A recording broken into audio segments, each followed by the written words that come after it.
Assalamualaikum warahmatullahi wabarakatuh. Di pertemuan kedua Praktikum Daspro 2, saya akan menjelaskan statement dasar bahasa C++. Kita akan mempelajari fungsi input-output, variabel, dan tipe data. Fungsi dari instruksi input-output. Input adalah sesuatu yang kita masukkan ke dalam program. Input biasanya diambil dari perangkat inputan, seperti keyboard, mouse, kamera, mikrofon, dan lain-lain. Proses adalah langkah-langkah yang dilakukan program untuk menghasilkan output. Dan output adalah hasil yang kita dapatkan setelah memasukkan input dan diproses oleh komputer. Contoh sederhananya dari input-output misalnya kalkulator. Kita mau mengalihkan sebuah angka. Nah, kalian memasukkan angka misalnya 3 dikali 5. Itu inputnya. Kemudian diproses oleh kalkulator dan akhirnya dia mengeluarkan output hasilnya 15. Terus juga misalnya mouse. Input kita dari mouse itu kita menggerakkan mouse. Nah, kemudian diproses oleh komputer, outputnya adalah kursor kita tuh bergerak atau berpindah tempat. Nah, tapi kita di sini bahasnya itu input dan output dalam bahasa pemrograman bahasa C++. Nah, sebelum masuk ke input-outputnya, ada beberapa hal yang harus kalian ketahui dulu. Nah, pertama itu variabel. Contoh penggunaannya seperti ini. Kita masukkan tipe data dulu. Sini, tipe data. Kemudian nama variabelnya. Kemudian bisa kita berikan nilai. Nah, pertama kita akan membahas tentang tipe data dulu. Tipe data pertama ada boolean, cara penulisannya dalam program itu bool. Dia menyimpan nilai boolean atau logika, jadi dia hanya bisa menyimpan true atau false. Kemudian karakter, penulisannya char, dia menyimpan hanya satu karakter, jadi cuman A atau X atau Z bebas, tapi hanya satu. Kemudian integer, penulisannya int, dia menyimpan bilangan bulat. Kemudian ada float dan double. Ini sama-sama menyimpan nilai pecahan atau real maupun eksponensial. Tapi selalu gunakan yang double saja. Kemudian yang terakhir ada string.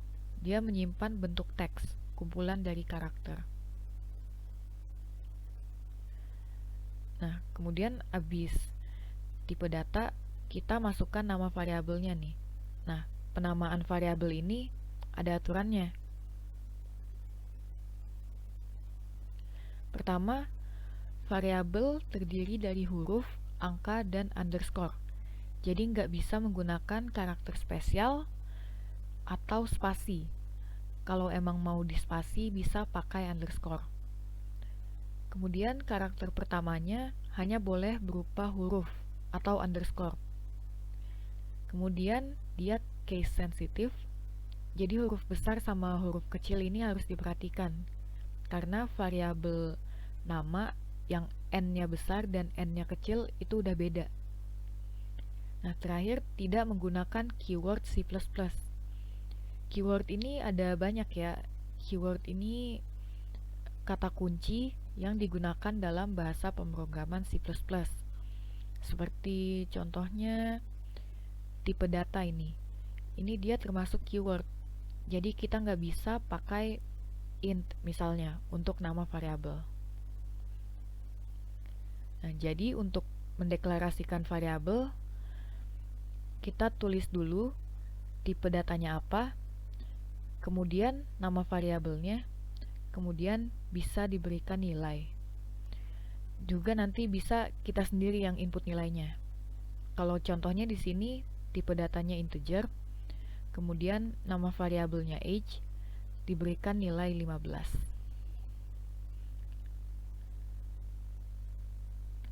Nah, untuk contoh aja di sini kita mendeklarasikan nih variabel nama variabelnya umur, tipe datanya integer, kemudian kita kasih nilai 20. Kalau kita run,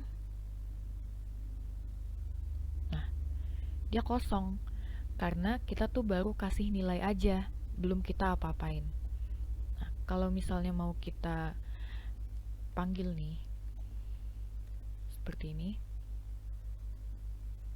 nah, maka akan ada outputnya sini, 20.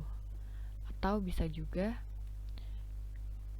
kita tulis saya berumur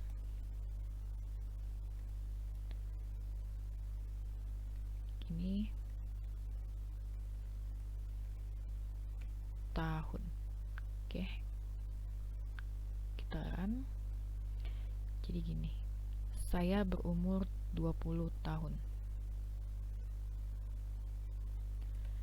Kemudian sekarang kita baru masuk ke input output. Nah, output ini kita udah pernah kita pakai sebelumnya di pertemuan yang pertama. C++ ini memiliki 4 fungsi dasar untuk menampilkan output, yaitu cout untuk menampilkan teks ke layar, cr untuk menampilkan error, clog untuk menampilkan log, dan printf ini sama seperti cout untuk menampilkan output ke layar. Nah, fungsi printf ini berasal dari bahasa C, tapi bisa juga dipakai di C++. Dari keempat ini kita fokus aja ke dua, yaitu cout dan printf. Nah, kalau di pertemuan sebelumnya kita udah pakai ini ya, cout untuk mencetak menampilkan teks ke layar. Kalau kita run, ya dia menampilkan apa yang ada di dalam tanda kutip. Nah, kemudian bedanya dengan printf apa? Kalau printf tuh dia seperti ini penulisan kodenya. Lebih simple ya, nggak usah pakai cout segala. Nah, kalau di run juga sama aja ya, belum kelihatan perbedaannya. Nah,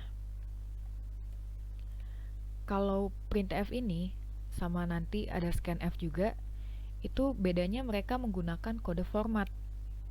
Kode format ini merujuk pada aturan atau konvensi penulisan kode program.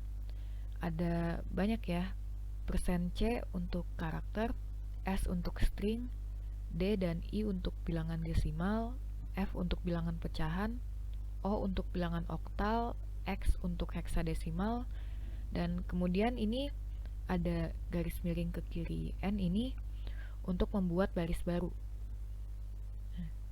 Seperti contohnya di sini udah saya pakai nih garis miring N ini. Tadi kita udah lihat hasilnya seperti ini kan, normal aja. Nah, kalau kita hapus, kita nggak pakai, nah, dia akan nempel ini, akan nempel karena kita nggak enter, kita nggak buat baris baru. Nah, contoh dari penggunaan kode format tuh seperti ini.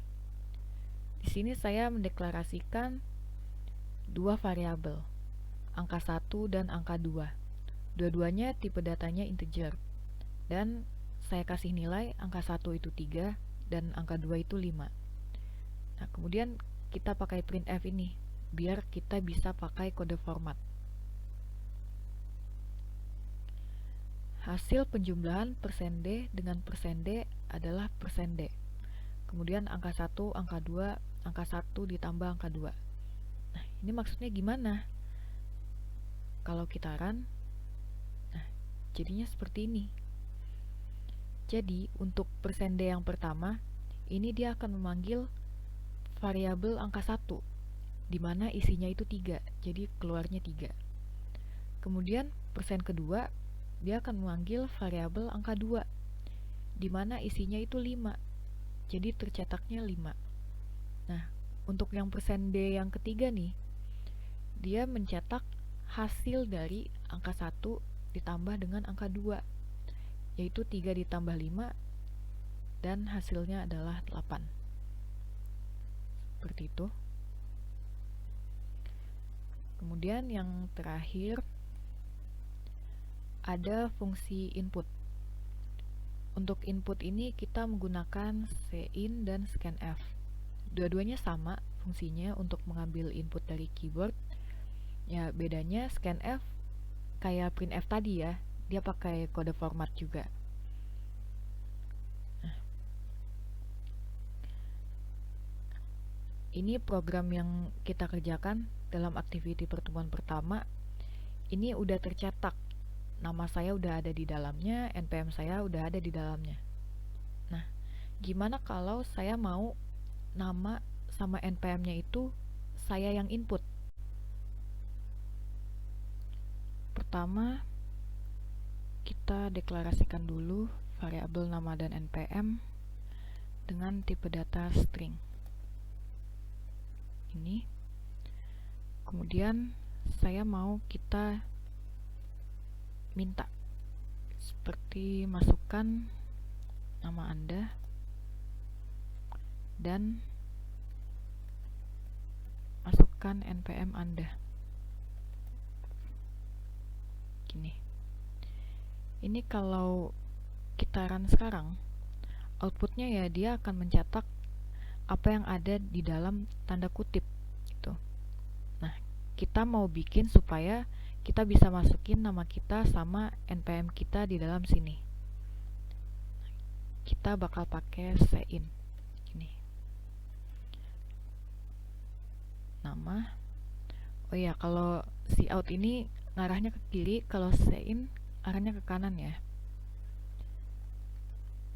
Dan di sini NPM. Kalau kita run sekarang, nah dia udah minta input kita nih. Kita bisa masukin nama kita, gak bisa pakai spasi ya. Gini. Nah, tapi udah selesai begitu aja, baru disimpan. Nah sekarang kita mau bikin, kita panggil nih. Ini sekarang nama ini ada di dalam variabel nama dan NPM saya ada di dalam variabel NPM. Kita mau panggil. Kita buat garis dulu aja gini.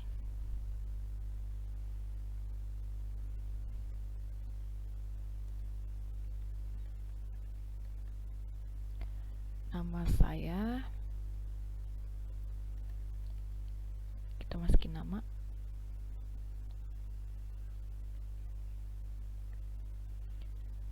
Kemudian NPM saya.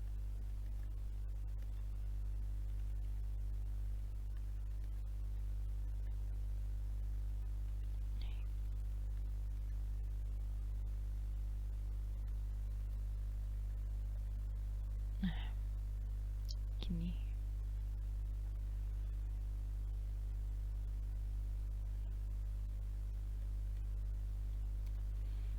Kalau kita run,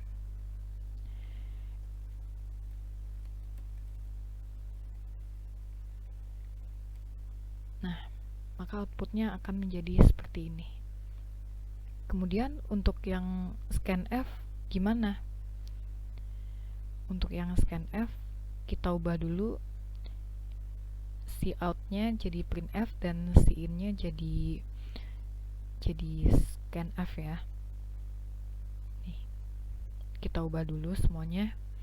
Kemudian kita ubah tipe datanya menjadi char. Nama kita kasih ukuran 20, NPM kita kasih 8 karena NPM ada 8 angka ya. Kemudian untuk scanf-nya kita beri %s untuk menyimpan string. Nah, untuk dan nama ini berarti inputannya kita simpan ke dalam variabel nama. Sama untuk yang NPM juga. Lalu setelah itu kita cetak aja hasilnya. Kita panggil ini %s-nya, dia akan memanggil variabel nama. %s yang ini dia akan memanggil variabel NPM.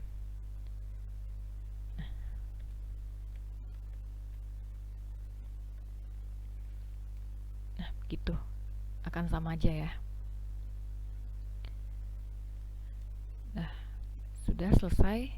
Kemudian untuk activity-nya kalian buat program seperti ini. Di komentarnya diubah ya jadi nama sama NPM kalian. Gini, Untuk activity-nya begini ya cara pengerjaannya. Pertama kalian buka dulu, kalian download dulu dari sini format activity-nya. Kalau kalian buka akan jadi seperti ini. Diubah activity pertemuan 2. Nama NPM kelas kalian isi. Untuk materinya itu sekarang kita statement dasar bahasa C++. Kemudian mata praktikumnya dasar pemrograman 2. Nah, di sini untuk listing itu kalian screenshot bagian ini. Bagian program yang udah kalian tulis. Tinggal dimasukin. Kemudian untuk outputnya itu kalian run dulu programnya. Udah di run, kalian masukkan angka pertama, angka kedua. Nah, ini outputnya. Jadi kalian screenshot ini, bagian ininya aja ya, kalau bisa di crop. Nah, begini. Kemudian kalian save. Format namanya biasanya ct2_kelas dan nama kalian. Nah, untuk jadi PDF-nya kalau di Windows 10 ini ya, kalian pencet ini, lalu ada PDF ini, dia akan save sebagai PDF otomatis. Nah, udah jadi, ini tinggal kalian kumpulin aja. Gitu. Sekian, itu saja materi dari pertemuan kedua praktikum Daspro 2. Kurang lebihnya saya mohon maaf jika ada salah kata yang terucap. Terima kasih. Wassalamualaikum warahmatullahi wabarakatuh.